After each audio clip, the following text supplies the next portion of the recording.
Sir आप कहते हैं मैं फाउंडिंग मेंबर हूं and one the founding member always the founding member, लेकिन आपके पास इसका कोई प्रूफ है? पीटीआई कहती है कि हमने आपको पार्टी से निकाल दिया था, नोटिस सर्व किए थे और मामला कोर्ट ऑफ लॉ में भी गया था। आपके पास प्रूफ है कि आप अभी भी पार्टी के मेंबर हैं, जो आपने कल अदालत में भी पेश करना है? बिस्मिल्लाहिर्रहमानिर्रहीम। लगता है आपने आज सुप्रीम कोर्ट की प्रोसीडिंग्स को सुना नहीं तवज्जो से। आज सुप्रीम कोर्ट में जो प्रोसीडिंग्स थी उसमें ये मामला आया, कल भी आएगा, लेकिन ये कि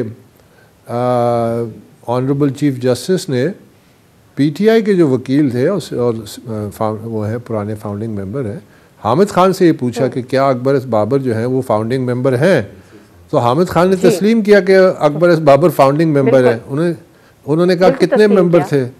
उन्होंने कहा कितने मेंबर थे फाउंडिंग? उन्होंने कहा जी 8-10 मेंबरान थे। तो आज पूरी कौम के सामने और हाईएस्ट लीगल फोरम जो सुप्रीम कोर्ट है उसमें जब इनके अपने जो सीनियर तरीन वकील हैं उन्होंने ये कह दिया कि मैं फाउंडिंग मेंबर हूँ, बल्कि एक जज साहब ने तो ये भी रिमार्क दिया कि फाउंडिंग मेंबर कभी मेंबर नहीं रह सकता। तो अब इसके बाद मेरा ख्याल है इस मामले को बार बार उठाना तो बहरहाल अब आपका हक है। सर मैं आपसे अकबर एस बाबर साहब, मेरा सवाल पूछने का ये सब मुझे भी पता है जाहिर है, लेकिन मैंने ये सवाल पूछा इसलिए कि आपसे कबल रऊफ हसन साहब हमारे इस प्रोग्राम में थे, तो उन्होंने कहा कि बेशक फाउंडिंग मेंबर थे, लेकिन 2011 के बाद आपको अपने पार्टी ने नोटिस वगैरह दिए थे और उसके बाद मामला कोर्ट ऑफ लॉ में गया और फिर आप मेंबर पार्टी के नहीं रहे। दैट वाज द रीजन जो मैंने आपसे ये क्वेश्चन रेज किया। देखिए, नहीं आपने फाउंडिंग मेंबर का जिक्र किया कि आप फाउंडिंग मेंबर नहीं है। देखिए जहाँ तक फाउंडिंग मेंबर तो ऑफ कोर्स हैं सर, ऑफ कोर्स। हाँ जी जी। तो लेकिन देखिए जो बात है ना, जो ये जो बात करते हैं इनसे आप कोई एक जुडिशियल ऑर्डर क्यों नहीं पूछ लेती? इनसे कहें कि जी आप हमें कोई एक नहीं, जरा मुझे कहने देखिए, कोई एक ऑर्डर इलेक्शन कमीशन का या हाई कोर्ट का या डबल बेंच हाई कोर्ट का जिसमें कहा हो कि ये मेंबर नहीं है।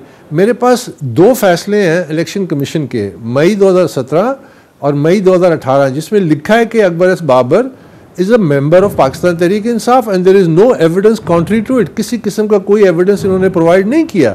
उसके बाद single bench Islamabad high court का उसका फैसला बाकायदा सुप्रीम कोर्ट में नोट कराएगा कि ये फैसला है, इसमें लिखा है कि ये मेंबर है। फिर डबल बेंच, फिर उसका सुप्रीम कोर्ट में हनीफ अब्बासी केस में मेरी मेंबरशिप का जिक्र है पैराग्राफ नंबर 54 में।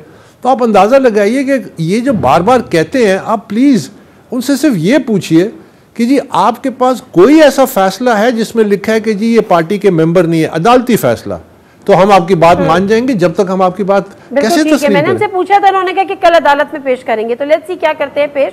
बट अकबर एस बाबर साहब, आप फाउंडिंग मेंबर है, तो फाउंडिंग मेंबर की जो एक पार्टी के साथ जो association, loyalty, affiliation, sincerity, everything जो होती है, आप क्यों चाहते हैं कि पार्टी के से बल्ले का निशान छिन जाए और पार्टी तितर बितर हो जाए, इलेक्शन से इसे कॉन्टेस्ट ना कर सके, मुकाबला ना कर सके लोगों अपनी ओपोनेंट का?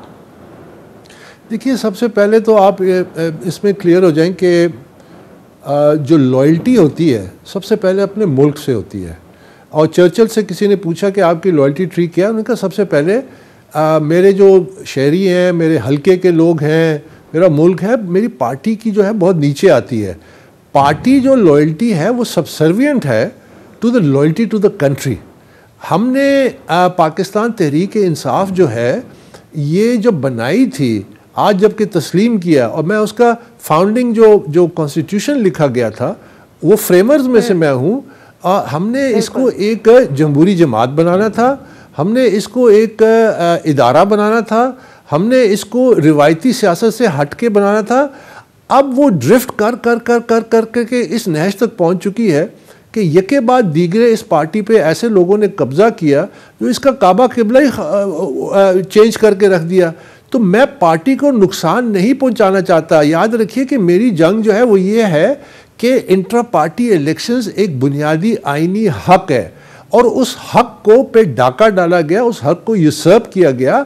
ये हर जमात का ये फ़र्ज़ है कि वो अपने वर्कर्स के मर्जी से अपनी क़ियादत का इंतखाब करें। यही वाहिद तरीका है कि हमारी सियासी जमातें जो हैं वो इंडिविजुअल और फैमिली कंट्रोल से आज़ाद हों।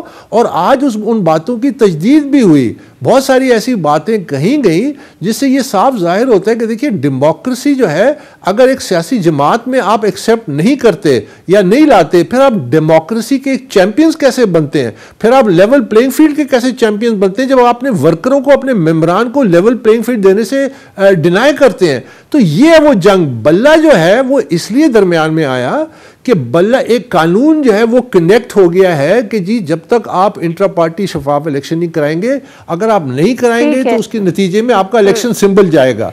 तो मेरा फोकस बिल्कुल ठीक है।